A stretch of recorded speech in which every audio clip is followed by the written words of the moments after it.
Here's the thing. My flight's in 4 hours and my wife does not know that I'll be flying in today. What she knows is I'll be flying tomorrow. This is a surprise for our 6th anniversary as a couple. Let's go!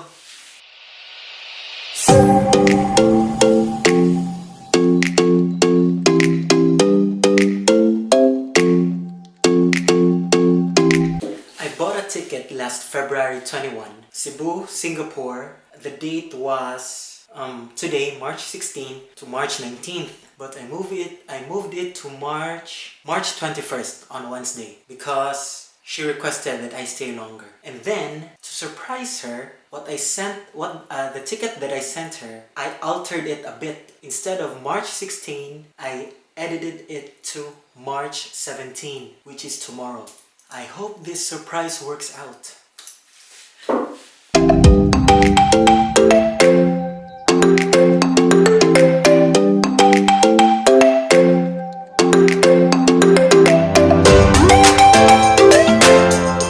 I asked George to come with me to the airport and I will ride his motorcycle. Yay!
I changed seats with them.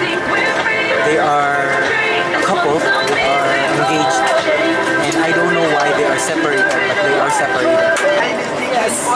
Good news!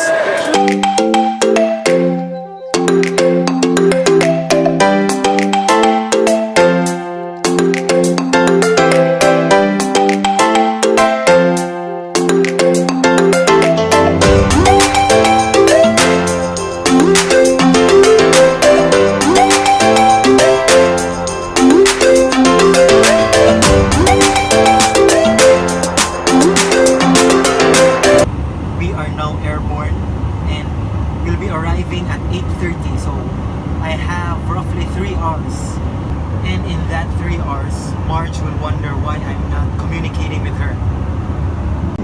She will be very, very mad. She will be. But let's hope for the best.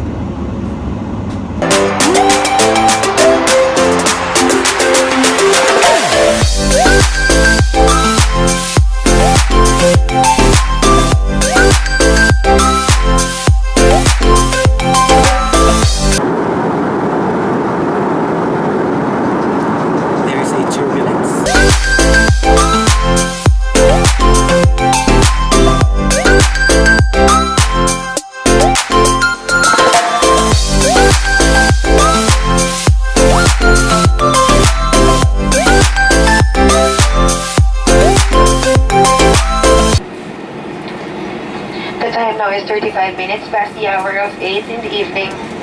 For your safety, please remain seated and use of mobile phone is not allowed until the seatbelt sign is switched off. I'm here! And I'm batshit scared. What Marge might think why I'm not texting her right now. I haven't sent her any text because I'm on airplane mode.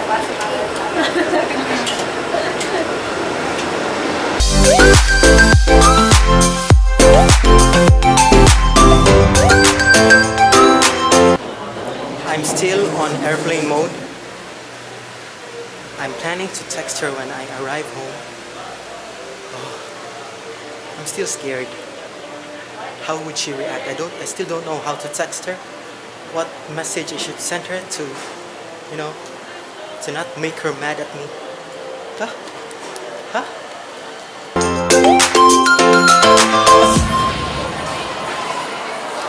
That was the first time since the first time I came here that I had a hard time with immigration. He had so many questions. It's my face, you know. Do you doubt my face? Do you doubt my intentions? So anyway, I am going to the bus. I'm gonna ride the bus to Terminal 2 and then ride the MRT going home.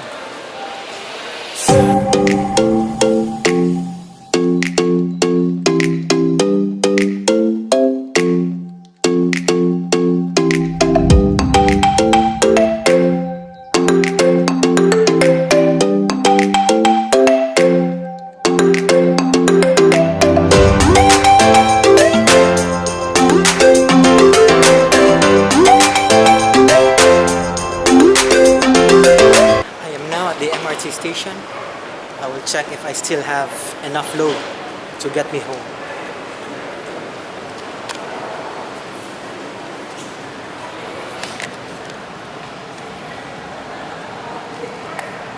Yep, I still do.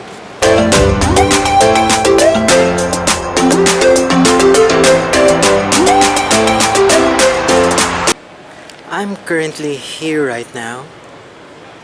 So I'm gonna ride the train from here and then here. I'm gonna transfer train, another train, and then I'm gonna travel all the way to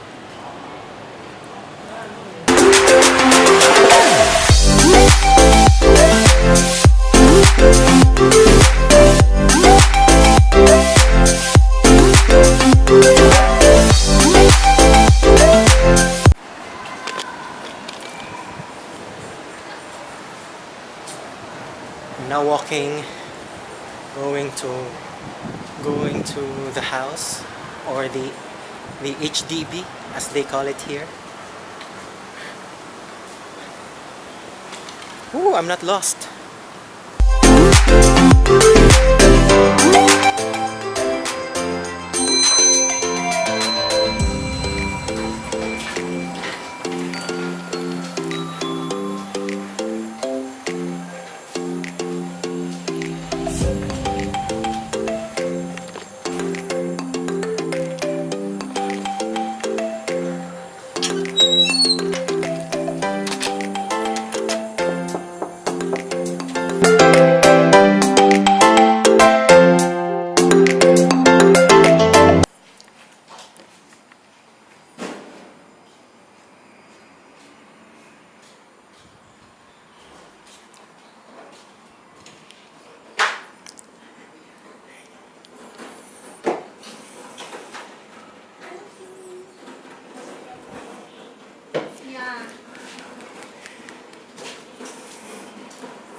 What? I got here.